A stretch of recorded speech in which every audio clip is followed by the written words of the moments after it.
AI. سمعنا كتير عن الاي اي في الفتره الاخيره، شفناه داخل في مجالات وحاجات كتيره جدا، ومن ضمنها دخل الابلكيشنز. فكره التكنولوجي ان هو ممكن يساعدنا في حاجات كتيره. احنا النهارده هنتكلم عن ابلكيشنز تستخدم الاي اي هتساعدك لو انت ايفون او اندرويد.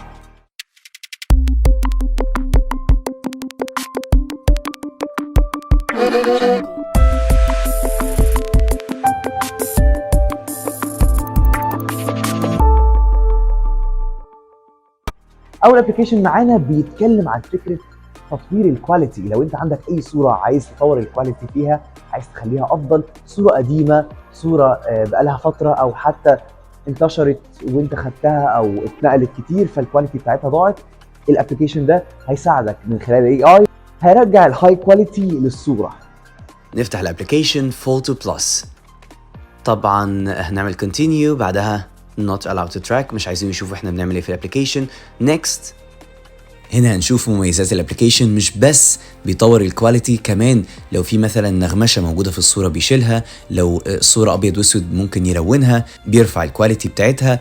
كمان لو في صوره عندنا عايزين نحولها لكرتون بيعمل ده. ففي اوبشنز مختلفه ولطيفه جدا، وكمان باشتراك.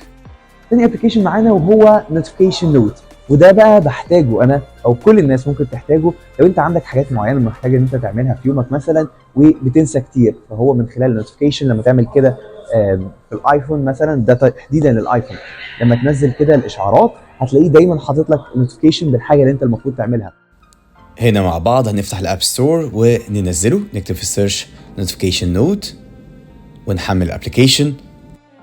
نبدأ نفتح الابلكيشن وهنشوف هنا هنختار not to track، allow notification و note list. نضغط على علامة البلس ونكتب كل الحاجات أو التاسكس اللي احنا حابين نكتبها. فهنا مثلا go to the gym و add. بعدها مثلا أنا حابب أضيف حاجة تانية pray. بعدها حاجة تالتة مثلا call mom، عايز أكلم والدتي، عايز أصلي، عايز أروح الجيم، عايز أعمل أي حاجة أحطها هنا. وهفتح فوق النوتيفيكيشن، هننزل كده ونشوف هنلاقيها موجودة فوق. كل الحاجات اللي أنا المفروض أعملها هلاقيها موجودة عندي في النوتيفيكيشن، فأدوس عليها مثلا، حابب إن أنا أسيبها ولا أمسحها. لما أخلصها مثلا هدوس عليها، ممكن أمسحها وخلاص، ممكن أضيف تاني. فالابليكيشن حلو جدا وهيساعدنا جدا. تالت ابلكيشن معانا وهو Imagine، والابلكيشن ده بيساعدنا ان احنا اي حاجة نتخيلها او عايزينها نكتبها هنا في الديسكريبشن، وهنلاقيه عمل لنا صورة من الذكاء الاصطناعي. فمثلا هنا بنكتب cute Arab girl ونضغط هنا. طبعا المفروض الابلكيشن ده بيديك محاولات مجانية، ولكن بعدين بيطلب منك ان انت تدفع اشتراك او تشوف اعلان علشان يعمل لك الخدمة. فهنا بنشوف اعلان. بعد ما شفنا الاعلان هنلاقي هنا صورة البنت طلعت لنا، نقدر ان احنا نعمل لها داونلود او create more، ان احنا نشوف صورة تانية حابينها.